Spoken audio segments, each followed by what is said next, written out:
Ciao to everyone from United States to wherever you are. We're gonna survive.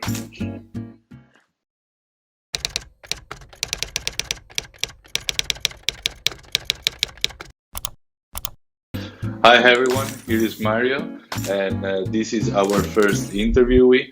His name is Matteo Bologna. He's Italian, and now he's based in New York, where he found his own studio, Mucca Design. And I would like to ask him to introduce himself just a little bit for who doesn't know him. So, hi Matteo, welcome to Design Interview. Thank you. Hello. Hi, Mario. Thanks for having me. So, a little bit about me uh, and our company, which is called Mucca Design, which is an Italian name for some reason we choose randomly when we founded the company. We were planning to change the name, but we never did at the beginning. So the name stayed.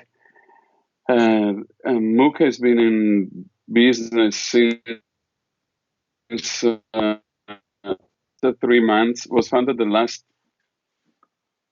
3 months before the end of last century, so in September 1999. And we've been strong since then. And we are based in Brooklyn, and we are a studio of 6, 7 people. One based in Boston, our design director Okay. Andrea Brown, and the rest of the studio is based in Brooklyn. Okay, nice. And currently, everyone is working from home, unfortunately, due to these fantastic times. Yeah, that's really bad actually. But I think it's kind of funny that a lot of studios they start with some names randomly a bit, like in your case that you called it Muka, and then they never change because at the same time it's nice. And I think it's kind of common that it happens to different studios. Yeah, you never when you start a studio, and you're young-ish, you never know where you're gonna go. You never know what is gonna happen. It's just a seed, that you planted. You don't know what kind of tree is gonna come Yeah, out of it. sure. And yeah, Yeah, by the way, Matteo, you are the first Ghana pig of the 10 questions format. So I would like to let you know that you're totally free to answer as you wish. There are no boundaries or limits. I think you will like it. And what we want to do is to understand designers' vision, and this is why we let people totally free. So if you want, we can start with the first question, uh, which is what made you become a designer? Like if there was a story or someone inspired you or whatever. yeah, that's a question that every time I answer, because I answered that several times, I don't really know the real truth. Okay. Because after you answer the same thing many many times, because I'm old, you see all the white beard. um, I think sometimes you start believing the stories that you told yourself. But anyway, the official story is that after high school, which I studied Liceo Artistico in Italy, which is kind of like an art school that you finish before college. Um, and It's kind of like a technical school where you focus mostly on art architecture. Hmm. And mm, and once I finished that for some very Italian way of how business happens in Italy. The mother of of a friend of my mother um, knew that I was drawing, Okay. and her daughter was the art director of a magazine. Okay. So she hired me to do an illustration, which I never did in my life before. I had no idea how to make illustrations. So I worked as an intern a few years before as a for a graphic design studio because a friend of again a friend of my mother was a graphic designer and he had a packaging agency. So I started working. I did this illustration, um, which took me probably a week to do. Was I didn't know how to do it, and anyway, they did it. They published it, so I felt great. I was like 18, 19. I felt like pro already. All Yeah, my sure. friends were studying, and I was instead having stuff that was published on a fashion magazine called Fashion, by the way, and which was a trade magazine for the fashion industry in Italy. And and after that, I started doing more and more illustrations. So I became an illustrator officially, even though I was enrolled in architecture school, and I didn't really do that many classes, go to that many classes because illustration was always, you were getting calls. I need Yeah. an illustration for tonight at 7 o'clock because, of course, this is also Italy. Yeah. Everything at last minute, no planning, or was Italy? I don't know how if it's any different right now, but Well, I I don't feel is too changed somehow. I think it's more or less the same. But yeah, maybe but it's the subject for another interview, yeah, probably. yeah, it could be, but also could be very long. Yes. So So I think somehow your mother could be the yes, reason why you started. absolutely. Yes, I actually have to say that if you were my psychologist, I would probably tell you that because actually she used to work for Olivetti, the Okay. Yeah, yeah. at the golden times of Olivetti, Oh, but she nice. was like an intern for or a junior designer for like 1 or 2 years. But she worked with Walter Balmer, which was a really great designer at the time. Yeah. And then she got married and she stopped being a graphic designer. But she loved design. I was living in the center of Milan, where in the street where there were all the design stores, all the most famous design stores at the time, and still they are. So my life was mostly in surrounded by product design Okay. in the 70s and then in the 80s.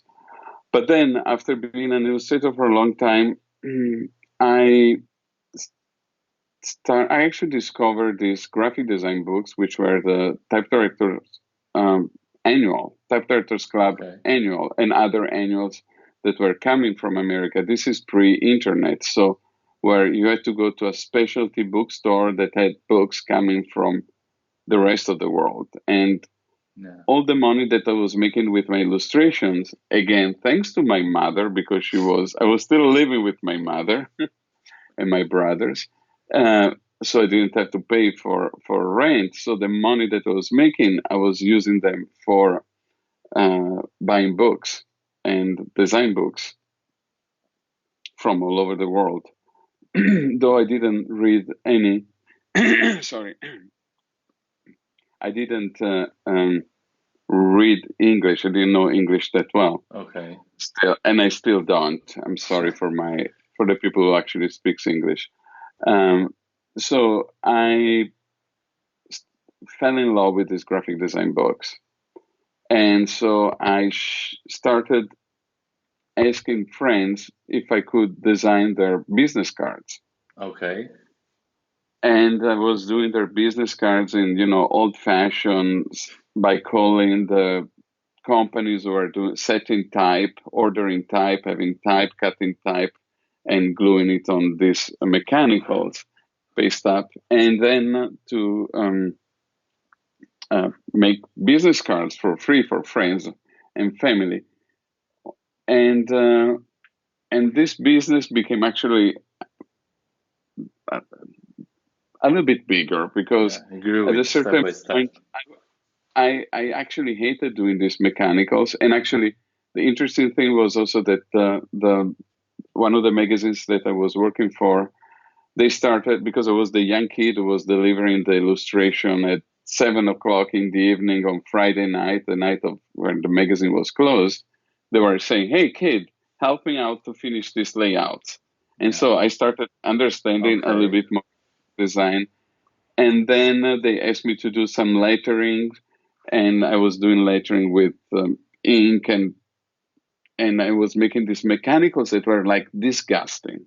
It was white out ink, and there were like mountains of whiteout and holes with blades scraping out mistakes. It was horrible. And so I was like, this doesn't make any sense that I have to do this stuff by hand. I should look into this new thing that is happening right now. It's called computer graphics, Okay. which was like desktop publishing. And so I started to look to buy for some computers to Yeah, sure. try to make design that was not as these mechanicals that were not as disgusting as the one that I was producing. And I ended up leasing a Macintosh Okay. because it was Yeah. so expensive. I was spending like 700,000 liras a month, Oh, which was a lot. it's like leasing a car. Exactly, it was like leasing a car, but it's like equivalent of spending, I don't know, $600-700 a month right now for a computer. And then again, because it is Italy, I was able to type letters, print letters, make squares, print squares, draw lines, print lines, and automatically I was a graphic designer. Yeah. So the level was so low that it was enough that you were able to print to under to how to set type badly, and so I became a graphic designer. And Yeah. I sold myself as a graphic designer, so I was Okay. lying to people. Okay. But, Yeah, but I think it's the starting point more or less for everyone somehow. And I think also thinking about me is like design, the concept of what is design, it grows, no? It's like at the beginning, I also started the university. I didn't know what I was doing. I mean, I knew a bit, but then after a bit, I really understood the meaning of design. So we could also go ahead and pass to the second question, that is what design is for you. What what does it mean for you as a human being? um, I think design for me is a way to maybe the first level is a way to help. Now I know I'm going to say something that doesn't make any sense, but Feel free to do uh, so. a, a way for, I think our job is to help other people to gather information in a easy way Hmm. to simplify their life, but also to enrich their lives. Okay, not just to give them, the basic information. Okay, this Yeah. is a text, you can read it like that, but helping them to read the text in a way that is easy and that maybe pushes them to see things in a slightly different way. Okay. A kind of So it's translation. yes, it's a way to make them feel comfortable and maybe discover things that makes them grow. Yeah. There's a bit like of educational part of it, or made them happy about it. Made them Yeah. feel good about it. So, Yeah. like, so I don't know, it's like you create some graphics that the meaning is deeper, and it's also why you don't stop just on the aesthetic, but you try to find a meaning when you design something, right? Um, yes. I don't know. I don't know how much. Okay. I usually we do commercial work, so we do work for companies, and we help those companies to make profit. That's our main job, Yeah. and we try to make sure that these companies look smart, not that they're just you know selling things for the sake of selling. We want them to differentiate themselves from uh, uh, from other companies, and differentiate themselves in a kind of like smart way if possible. Okay. So that's what design can help, can make you look smart because you do something smart for your customers. Yeah. You treat your customer as a mm, as a companion in an adventure that you do with your products, and you embrace them and you make them feel like respected. Yeah. So you said that you make and design, of course, a commercial project for your clients that are mostly brands, but you also are a type designer. And but passing on the third question is like beyond the this know the simple, but the logo and the typeface, like what do you create as a designer? Like the meaning in a broader vision. Mm, I think our job is to help, very simple, to help our clients to express their vision in a way that is clear to their audience. And we use tools to make sure that that they're differentiated from their competition, and that they convey what they want to convey in a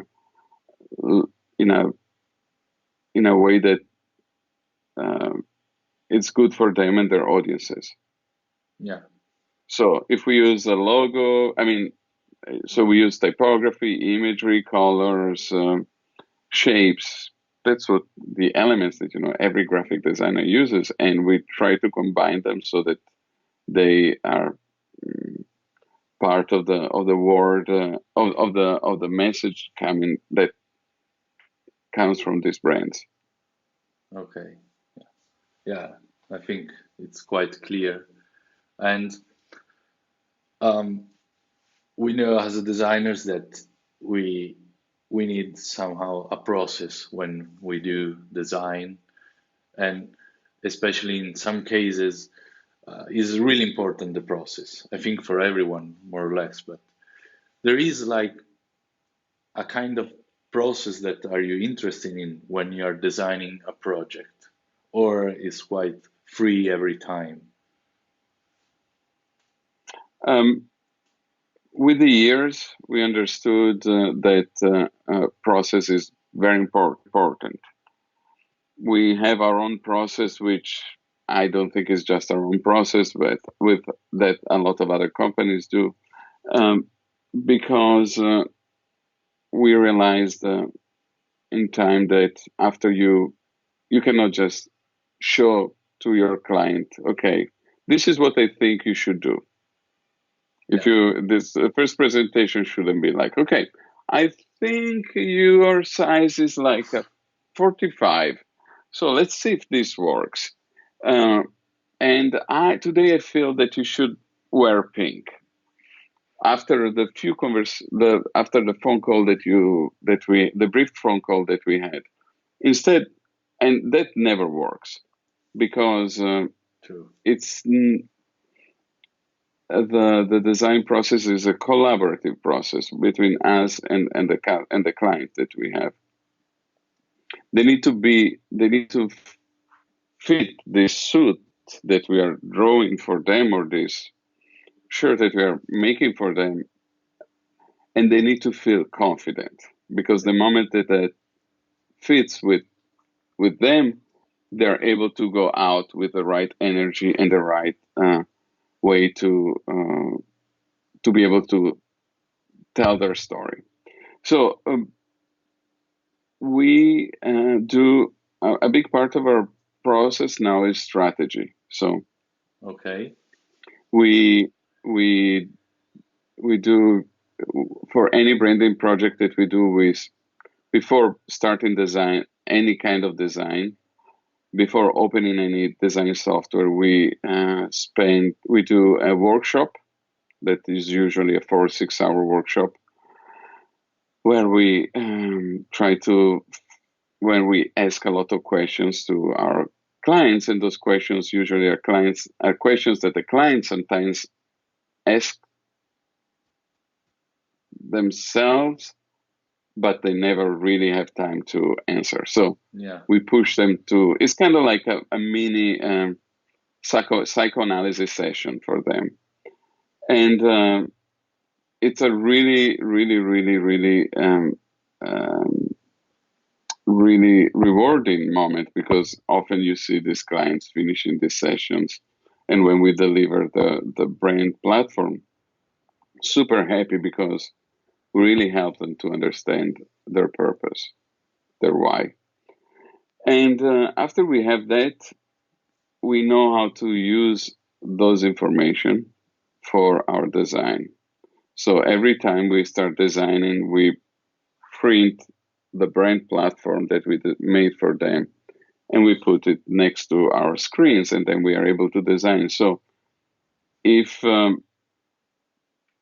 we think that pink is good for you, we need to Yeah. make sure that it fits with the brand platform. Okay. Okay, so everything is then verified by this tool that helps us to have meetings with the clients, and having very constructive meetings, so that they cannot say, hey, no, I don't think that works. We can also go back and say, hey, this is what we all agree. This is our brand platform. Hmm. So it's a guide. It's a center of gravity that takes all together towards our goal to have a very strong brand. Okay. So also during the years, you improved this kind of process. It's- Yeah, I, it keeps changing. yeah. I I think for sure with you did a lot of project during the years, and did you never ask yourself if like the perfection in design really exists regarding a project? Because I think a project as a designer has a beginning but also an end, and sometimes when you arrive close to the deadline and you need to finish it, and sometimes it happened that have you never said like, is it perfect? Do you think perfection exists in design? No, I wish you did. I'm a. Uh, we also design type. I'm also type designer, and that's the worst kind of like um, thing that could happen to a person, is to start liking to design type, because then that's a typical example of a project that could never end, Yeah.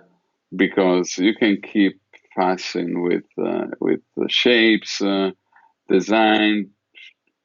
I have projects that have been on my desktop for years and still are unfinished, and maybe they should have been finished before. And the ones that I finished, I was like, yeah, maybe I Maybe I should can. have not published it. Yes, or maybe I Yeah. should do some. So, but for when it's projects for clients, usually we are a bit more. We're usually pretty happy about the results. So we try. We are. It's easier to close it because deadlines. You make decisions faster. If you're doing a type project for your own, it's gonna be forever. If I'm doing it for a client, I can say, okay, this is when. That's it. Yeah, This is the style of the type. These are the first. This is the first graphic set. A graphic. This is sorry, the first character set that we're going to use. Those are the letters. Those are the shapes. And from here, that's it. We can develop the rest of the font. yeah, So it's easier to do it when you work for someone else than when you do it on your own. yeah. I think personal projects are like timeless. Yeah, but it's okay. It's a way to learn things about yourself, to experiment things. It's a way to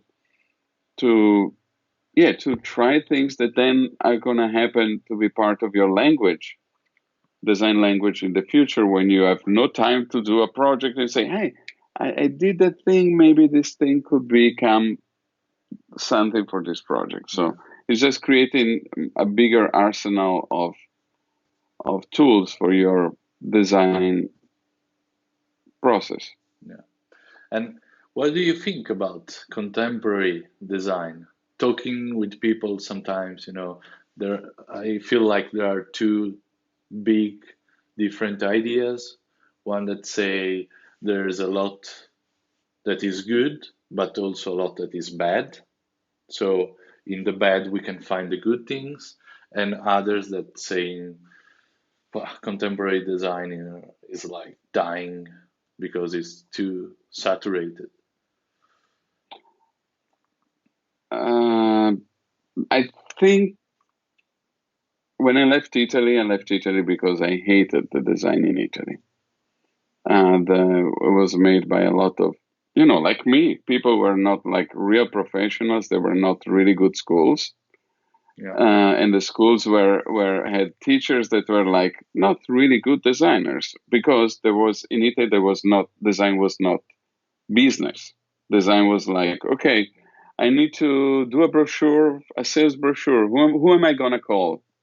My cousin, because his daughter once went to a museum and so she knows about art. So call his my cousin. Um, so design in Italy was, I'm talking about graphic design, Yeah. was very like, it was considered like an expense, not an investment. So that's why I actually moved to the States because there I realized that graphic designers are were and are still considered very important for the success of a company. It's a business investment. So I think nowadays, thanks to the internet, there's an amazing baseline. I mean, designers are amazing. Young designers like you are incredible. You start with a level of knowledge that it took us, it took me like years and years to get to that point. Hmm. Um, the type design world is like a typical example. You have designers now that are leaving school and they already have designed amazing typefaces like in 1 year, 2 years. You know, and they do everything on their own. If you were supposed to design a typeface in I don't know, 50 years ago, you had teams of several people, and developing one typeface would cost millions. I think I've heard that to develop Helvetica would have cost like more than $1 million to design Helvetica in 1965. While now, really, you can do your own Yeah. one, two, three typefaces a year if you're home alone and learn about that. and confront your design through a huge community of designers all over the world. So design now, it's like amazing. It's at its peak. Um, there's of course trends like there used to be, um, but yeah, I think, and also this. Sorry, one more thing. I think also design nowadays has the possibility to be verified in the sense that I can tell you that this interface looks great, but then you apply that interface to your app, and nobody pushes the button that I told you that this is the perfect position for it. Yeah. So I was wrong. So designers can be definitely wrong, and the public, the guests, your customers are often the judge of your design, and you, contrary to what was happening in the past, you can have an immediate feedback. Hmm. So you can correct your direction. Everything goes faster in the digital world, but even in the product world, in the packaging world, you see if there's no market resonance, your product, it's gone. But Yeah. then it's easy to improve it. So I think designers are faster and more aware of the feedback that they get from the public. But connecting to what you said about like for us of a younger generation, it's easier and already we know a lot comparing with your generation. Maybe that is also because now there is a bigger design education. Maybe now Yeah, it's more serious, you know. So it's definitely more serious. and because also being a president of the type directors club and it has for example an application for a scholarship for designers, so I think is also interesting Yes. from your point of view to know what how you see design education today. Um, yes, I see design education, and nowadays it's amazing. I mean, there are schools that are amazing all over the world. Um, when I was in the Type Directors Club, we were giving classes that were held, workshops that were held by amazing professionals. Hmm. I went myself to a few of those classes, and I was learning things that I wish I knew when I started my profession. I, mm, Speaking of type design, I learned type design on my own because nobody taught me, and it took me 20 years to get to a level that any student of graphic design can get to in like 3 months in a design school. It's fucking ridiculous. So right now there's really amazing stuff in New York. There is, especially in type design, there is a plethora of this type design schools. Type design was never taught in school, Yeah. like designing typefaces. Nobody really were able. The first type, I think the first type design school where specialized with a master of type design was Reading, and then yes, after that, I think also the KBK, the Royal College of Art in The Hague. Um, and those schools have like the top professionals in the profession of type design. And on top of being the top professionals, they're also the top teachers. Yeah. It's incredible how this thing between being a professional and an educator it's merged in those schools, and this happens all over the world. And so now you have students that are exiting school, and they're like incredible type designers or designers. Yeah. So the education is very high compared to when I started. Is like, I mean, we were shit compared to the most stupid student that exit, who's interested in design that leaves a design school nowadays. Okay. And going back to the previous question that you referred to the digital world and internet, what do you think about the impact of the internet on design? Yeah, I think this is, yeah, I think, yeah, that was my answer. I think the internet, first of all, helps with the education Okay. and helps with the education of the designer, and also helps with very fine, helps with feedback. You think you're the best designer in the world, you put your design in the world, and it doesn't resonate with anyone. So maybe you change a little bit your strategy, and you can, fine tune your design, your product, or whatever your output is. Yeah. Uh, so we could also say that the designer role is growing a lot and is becoming more and more important and also fundamental for companies, as you said before. But if I ask you, where do you see the designer in the future? What would you say? It's a This is shitty question. it's a really interesting question, because probably I would have answered this completely differently.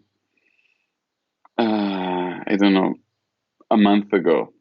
Now this coronavirus thing spreading all over the world, I really don't know what is the role of design. When Yeah, we are kind of like helping commerce, we're kind of like helping businesses.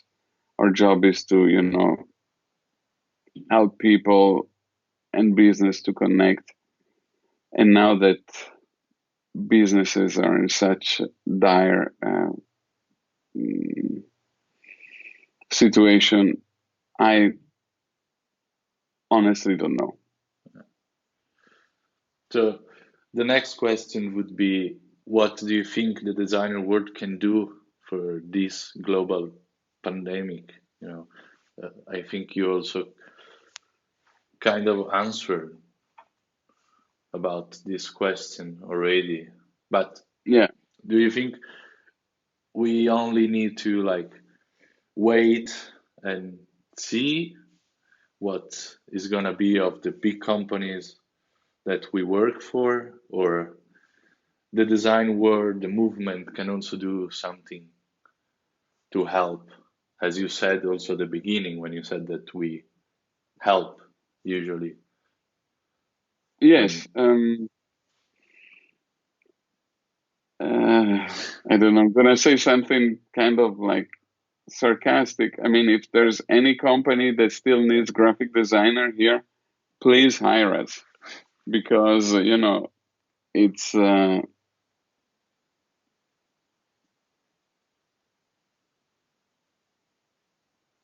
I don't know. I have a really grim view of what's happening for graphic designers and a lot of other businesses from now in the past for the next year on. Our business is mostly in the food world and in the hospitality, hotels and restaurants. And today, all restaurants in New York are closed. So, what is our contribution? Our contribution is sometimes makes me think that sometimes our contribution is was not really so important. mm, You know. It's Yeah, probably more important the role of the chef who cooks the food, or the person who delivers goods to our houses, or the guy who produces our toilet paper. You know, yeah, how important are we? yeah, I don't know. yeah, yeah. I think yeah, it's not easy, especially if you have your own business, like in your case. But yeah, I also think maybe we thinking about some posters that helped people in the past. Maybe there can be kind of movement like that. And Yes, it would be fantastic to redesign, governmental information in a way that it's easy for people to understand. Yes, because those layouts that we get nowadays from those companies, so those websites are like pure shit. They would definitely need help from someone who can think, who knows how to deploy those information for everyone in a way that it's digestible and understandable, so they can react in a way that it's good for the community. so you're saying also that could be a point where then we can start all over from the beginning, Yeah, kind of yes, metaphor. yes, Okay. yeah. Well, we did the 10Q to Matteo. Has been nice to have you here, and we hope you enjoy the interview. It was great. Thanks for having me. It was fantastic. Thank Awesome. you. And shout out to everyone from United States to wherever you are. We're gonna survive.